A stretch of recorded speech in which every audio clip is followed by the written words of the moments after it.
Ya, shalom para suami, istri, bapak-bapak, dan ibu-ibu yang dikasihi Tuhan. Merdeka! Pada episode kali ini kita akan belajar tentang pentingnya mencapai kemandirian di tengah-tengah suasana kemerdekaan yang kita peringati, di mana negara kita setiap bulan Agustus selalu memperingati hari kemerdekaan demi hari kemerdekaan secara politis. Mungkin kita sudah mengikuti beberapa kali peringatan hari kemerdekaan buat negara kita. Tetapi apakah keluarga kita, rumah tangga kita sudah mengalami kemerdekaan yang sesungguhnya? Apakah kemerdekaan dan kemandirian itu berjalan dengan selaras atau berdampingan? Apakah beda? Apakah ada perbedaan antara kemerdekaan dan pengertian tentang kemandirian? Nah, sudahkah kita berencana mengadakan perjalanan bulan madu kedua berikutnya?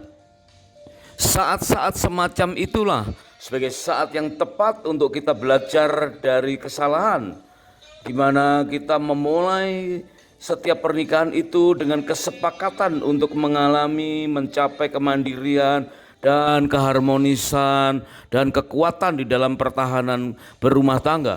Tetapi ada banyak kisah-kisah yang menunjukkan bahwa seolah-olah kita hanya mengejar status sudah menikah, kita hanya sekedar mencapai status sudah merdeka, dan ternyata itu hanya sekedar secara politis saja. Tetapi banyak dari kita yang belum menikmati kemandirian atau mencapai kemandirian yang sesungguhnya. Nah, saatnya kita kembali belajar dari kesalahan, tentu dengan saling rendah hati di antara suami dan istri, dan banyak berbincang berduaan saja, sehingga kita bisa menyepakati hal-hal yang penting yang perlu kita kerjakan seusai kita kembali pulang dari perjalanan honeymoon yang kedua. Jika ada pengalaman atau mungkin pengamatan tentang perikop atau episode kali ini, silakan ditulis di kolom komentar supaya menjadi berkat bagi banyak dari kita. Nah, pada episode kali ini, betapa pentingnya mencapai kemandirian di tengah-tengah kemerdekaan, dan kita bisa membedakan antara merdeka dan mandiri. Benarkah merdeka atau mandiri itu beda? Yuk kita mulai episode ini. Merdeka. Nah, kita akan mengacu pada kitab Kejadian pasal yang kedua ayat yang ke-24, yaitu mandat Allah atau pengarahan Tuhan kepada setiap calon-calon mempelai. Dikatakan firman Tuhan, sebab itu seorang laki-laki akan meninggalkan ayahnya dan ibunya dan bersatu dengan istrinya, sehingga keduanya menjadi satu daging. Amin, puji Tuhan. Nah, inilah yang harus menjadi target dalam setiap pernikahan, yaitu ada 3 langkah untuk memulai mengawali tekad masuk dalam pernikahan. Langkah yang pertama sesuai dengan kitab Kejadian 2 ayat yang ke-24 tadi adalah meninggalkan. Itu langkah yang pertama. Dan kemudian langkah yang kedua adalah bersatu. Nah, tentu bersatu antara seorang suami dan seorang istri dalam pernikahan monogami, dalam pernikahan yang berbeda jenis kelamin, suami pria dan istri seorang wanita. Dan kemudian langkah yang ketiga yang menjadi target yaitu menjadi satu daging. Nah, dalam episode yang lalu kita sudah belajar tentang makna dari kesedagingan, yaitu bagaikan sebuah lengan atau sebuah anggota tubuh kita yang tentu terdiri dari berbagai macam komponen. Contohnya kaki atau tangan kita terdiri dari, di dalamnya ada beberapa jenis tulang, beberapa jenis otot atau muskulus, juga ada beberapa jenis jaringan-jaringan, jaringan ikat. Ada kemudian ada pembuluh-pembuluh, pembuluh darah arteri, pembuluh darah vena, pembuluh syaraf, dan juga pembuluh getah bening. Dan semuanya itu diikat menjadi satu, dibungkus oleh kulit luar, sehingga disitulah menjadi satu kesedagingan. Dan ini adalah langkah ketiga, langkah target dari Kejadian pasal yang kedua, ayat yang ke-24. Yaitu menjadi satu daging. Kesedagingan atau kesatuan atau kesedagingan yang tak mungkin dapat dipisahkan. Contohnya organ tubuh kita, lengan atau kaki, memang bisa diurai-urai, ya bisa saja dipisahkan antara tulang dan otot atau pembuluh-pembuluh yang lain, tetapi tentu mengalami proses yang sangat menyakitkan, berdarah-darah dan berakibatkan kematian. Nah, suami istri, pasangan-pasangan yang harmonis dan sehat dalam menjadi satu daging adalah pasangan yang terus bertumbuh, yang terus menghidupi kehidupan dalam perjalanan bersama dengan Tuhan, sehingga tentu tidak akan, ya jangan sampai mengalami kematian atau kehilangan keharmonisan. Sebab itu syarat atau 3 langkah ini mutlak harus dilakukan, yaitu di dalam Kejadian 2 ayat yang ke-24 memang dikatakan seorang laki-laki yang akan meninggalkan ayahnya dan ibunya. Tetapi dalam terjemahan yang lain disebutkan bukan seorang laki-laki, tetapi seorang mempelai. Berarti dua-duanya harus mengikuti 3 langkah ini, ya, yaitu mempelai laki-laki dan mempelai perempuan akan meninggalkan ayahnya dan ibunya untuk bersatu dengan mempelainya atau bersatu dengan pasangannya. Sehingga mereka berdua bukan lagi 2 melainkan 1 dan menjadi satu daging. Ini adalah langkah ketiga dan menjadi target dalam pernikahan kita. Barulah dikatakan setiap pasangan akan memiliki kemandirian. Nah, mari kita lihat di langkah yang pertama, yaitu Kejadian 2 ayat yang ke-24. Sebab itu seorang mempelai akan meninggalkan ayahnya dan ibunya. Nah, kata meninggalkan itu kita bisa terjemahkan sebagai kata kemandirian. Ya, artinya seseorang jika ingin menikah tentu pikirkanlah yang pertama adalah unsur kemandirian. Ya, bukan sekedar sudah dewasa secara usia, bukan sekedar sudah selesai kuliah dan bekerja. Ya, bukan menikah untuk memenuhi hukum tradisi, karena kalau belum menikah tidak akan mendapatkan warisan dan lain sebagainya. Ya, tetapi jika berpikir untuk menikah, maka langkah yang pertama yang harus dilakukan adalah unsur kemandirian.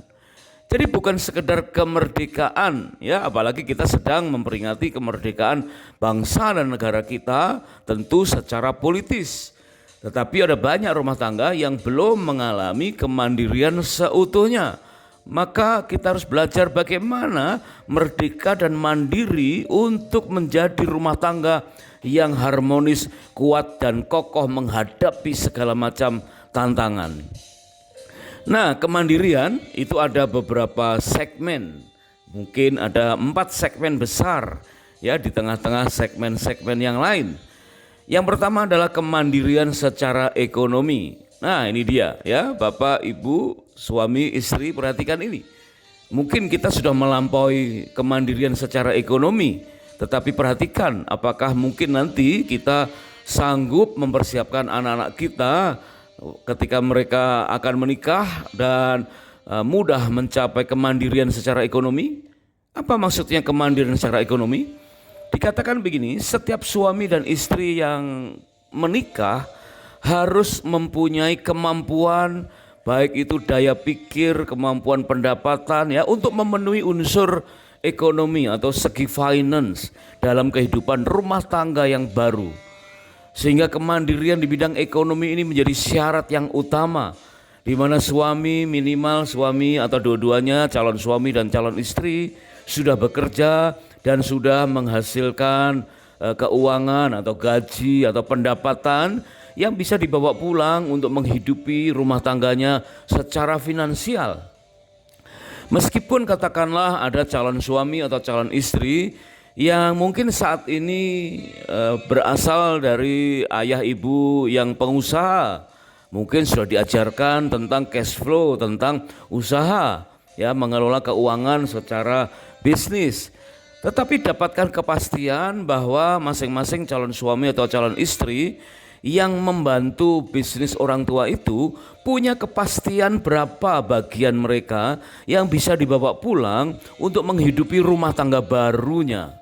Nah, setelah itu barulah dijumlah mungkin sumber dari suami, sumber dari calon istri, kemudian mulai dibicarakan untuk dialokasikan dalam kebutuhan sehari-hari bagi setiap bulannya. Nah, jika jumlahnya sudah mencapai jumlah tertentu, ya tentu ini relatif ya, tapi artinya calon suami dan calon istri entah dari manapun sumber keuangannya, apakah membantu orang tua atau bisnis sendiri, apakah bekerja, jika sudah memenuhi kriteria tertentu secara masing-masing mampu menghidupi rumah tangga barunya, maka dikatakan calon suami dan calon istri itu sudah boleh disebut sebagai mandiri secara ekonomi. Dan ini merupakan syarat utama, karena tentu kita tidak ingin, ya katakanlah anak kita menikah dengan seseorang yang sekedar anaknya orang kaya, tetapi dia tidak bekerja dan dia tidak punya penghasilan. Wah, tentu ya dijauhkanlah kiranya keadaan seperti itu ya.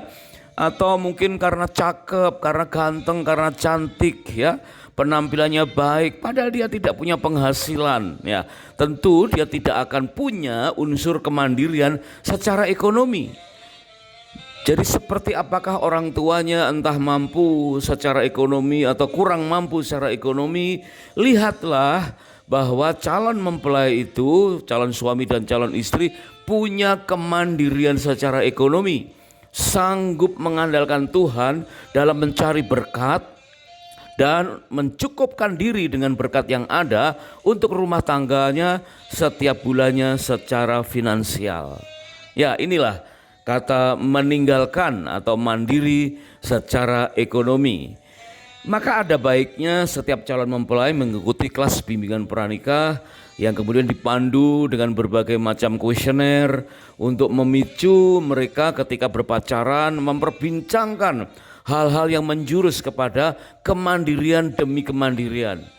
Mungkin berbincang tentang bagaimana mengelola keuangan bersama, menyatukan penghasilan dari berbagai sumber untuk dikelola bersama, di mana suami sebagai manajernya dan istri sebagai bendaharanya, di mana kesepakatan demi kesepakatan dalam membantu rumah tangga asal, ya keluarga asli atau orang tua dari masing-masing family tree udah sepakat ya, dan mempraktekkan memberikan selagi berpacaran sudah mulai nampak memperhatikan, maka di situ orang tua akan nyaman mendorong anak-anaknya untuk menikah karena dianggap sudah matang dan sudah mandiri secara ekonomi. Ya, di dalam Kejadian pasal yang kedua ayat yang ke-24 itu kata meninggalkan ayahnya dan ibunya, yang kedua berarti kemandirian secara psikis, secara psikologis. Ya, artinya calon mempelai dipastikan harus punya mental yang tahan banting. Ya, tentu harus terlihat dari bagaimana pola persahabatannya. Ya, apakah secara psikologis rapuh, gampang tersinggung, gampang luka batin, ya, sehingga ada kekecewaan sedikit menyebabkan psikosomatis, ya, tubuhnya sakit padahal tidak ada bibit penyakitnya, sehingga secara psikis kita bisa lihat mungkin masih labil, ya. Bahkan ada beberapa calon suami, ini perhatikan bagi para pria, calon suami ada beberapa yang ketika ditanya oleh kekasihnya kapan kita menikah, di mana kita menikah, dan kita mau sepakati pakai cara seperti apa, maka banyak calon suami yang berkata, ntar dulu aku belum dapat saran dari mama, ntar dulu aku belum dapat lampu hijau dari mama, ntar dulu aku belum dapat nasihat dari mama, ntar dulu mama belum bilang apa-apa soal pernikahan kita, ntar dulu mama lagi, ya.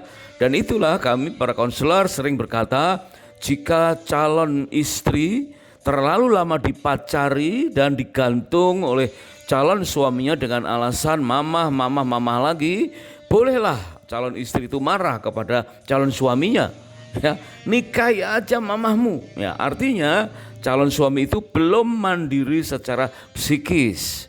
Ya, tentu ini kelihatannya sekedar joke saja, ya, tetapi dalam kisah sehari-hari masing-masing bisa memastikan bahwa meninggalkan ayahnya dan ibunya itu artinya calon suami dan calon istri bisa berbincang bersama-sama untuk sanggup menghadapi beban mental demi beban mental dalam perjuangan-perjuangan berikutnya. Karena pernikahan itu adalah sebuah perjalanan, pasti akan menghadapi banyak persoalan. Ada tanjakan yang sulit didaki, ada turunan yang perlu diwaspadai, ada kelokan, ada belokan yang membahayakan, bahkan ada banyak kemacetan. Itu dituntut kemampuan psikologis yang kuat, di mana kerjasama antara suami dan istri sangat-sangat diperlukan. Nah, selagi kita masih ada di dalam rumah tangga asal atau family tree yang lama, kita bisa perhatikan unsur-unsur mana di mana unsur faktor psikis itu mungkin sering terganggu, ya, maka hari ini mulai dipersiapkan sehingga waktu kita bagi yang sudah menikah, yang kemudian mengadakan perjalanan honeymoon yang kedua, maka di dalam perbincangan itu hendaknya kita bisa memperkokoh, ya, kemandirian secara psikologis. Ya, di dalam Kejadian pasal yang kedua ayat yang ke-24 tadi dikatakan seorang mempelai, yaitu mempelai laki-laki dan sepasang mempelai laki-laki dan mempelai perempuan harus meninggalkan ayahnya dan ibunya, dan itu berbicara soal mandiri, kemandirian, bukan sekedar kemerdekaan apalagi secara status saja atau secara politis saja. Nah, kemandirian yang ketiga adalah kemandirian secara spiritual. Nah, artinya kita masing-masing sebagai makhluk sosial yang beragama, ya, apalagi di negara kita dituntut untuk, ya, dasarnya adalah ketuhanan yang Maha Esa. Tetapi bukan sekedar berstatus atau berKTP agama tertentu. Apalagi kita menikah dengan agama sebagai agama Kristen, bukan sekedar tertulis Kristen, ya, tetapi masing-masing pribadi memiliki iman pribadi. Ya, masing-masing suami dan istri mempunyai pengalaman perjumpaan dengan Tuhan secara pribadi, sehingga unsur spiritualitasnya benar-benar dapat diandalkan, mempunyai iman yang kuat dan terus bertumbuh. Masing-masing imannya bukan sekedar seiman, tetapi imannya bertumbuh mencapai kedewasaan yang penuh secara rohani, sehingga kemandirian spiritual ini nampak, ya, bisa dinilai sejak berpacaran, ya, apakah sikap ogah-ogahan waktu diajak beribadah, ya, apalagi jika beribadahnya baru-baru saja, ya, demi mengikuti kekasih, boleh-boleh saja, ya, ikut Tuhan karena akan menikah, dibaptis karena ingin memenuhi persyaratan menikah, boleh-boleh saja. Tetapi meskipun baru saja dibaptis, yakinkan bahwa masing-masing pribadi punya iman pribadi, punya pengalaman perjumpaan pribadi dengan Tuhan, sehingga dikatakan kemandirian secara spiritual dapat tercapai. Kemudian dalam Kejadian pasal yang kedua ayat yang ke-24 itu disebutkan sepasang mempelai, yaitu mempelai pria dan mempelai wanita, meninggalkan ayahnya dan ibunya. Dan yang keempat adalah berbicara soal mandiri secara tradisi atau sosial, ya. Dan di sini mungkin tidak menjadi persyaratan dari sebagian orang tua. Mungkin orang tua juga, ya, kurang mempedulikan itu karena memang kurang memiliki pemahaman yang diperlukan di zaman-zaman yang sangat-sangat kompleks seperti ini, ya. Mandiri secara tradisi, mandiri secara sosial, untuk mendapatkan setiap suami dan istri menjadi pasangan yang sudah sepakat dengan family role yang unik dari masing-masing rumah tangganya. Karena betapa pentingnya setiap rumah tangga mempunyai family role yang unik. Karena tidak bisa mengfotokopi atau mengcopy paste dari rumah tangga ayah ibu masing-masing, ya. Ketika ada persoalan tentang kehidupan berumah tangga, tentu rumah tangga yang baru tidak bisa copy paste, cari jalan keluar mirip seperti apa yang dilakukan oleh rumah tangga kakaknya, kokohnya, atau abangnya, atau ciciknya, ya. Tetapi masing-masing banyak berbincang berduaan melalui bulan madu kedua seperti saat ini untuk menetapkan family rule yang unik, yang khas, yang spesifik, yang hanya kita sendiri yang memilikinya. Family rule yang unik yang hanya suami dan istri sepasang itulah yang memilikinya, sehingga disebutkan sebagai mandiri, sanggup meninggalkan ya kehidupan atau family rule dari rumah tangga orang tua masing-masing. Merdeka. Nah, apa yang dilakukan Tuhan agar kita mengalami kemandirian? Kembali mengacu kepada Kejadian pasal yang ketiga ayat yang ke-21. Ketika Adam dan Hawa jatuh dalam dosa, dan kemudian tentu kita dapat perkirakan ya, Adam dan Hawa bertobat sungguh-sungguh dan Tuhan mengampuni kemudian memulihkan. Kemudian disebutkan Tuhan Allah membuat jubah kulit atau pakaian dari kulit binatang untuk Adam dan untuk istrinya, lalu mengenakannya kepada mereka, ya.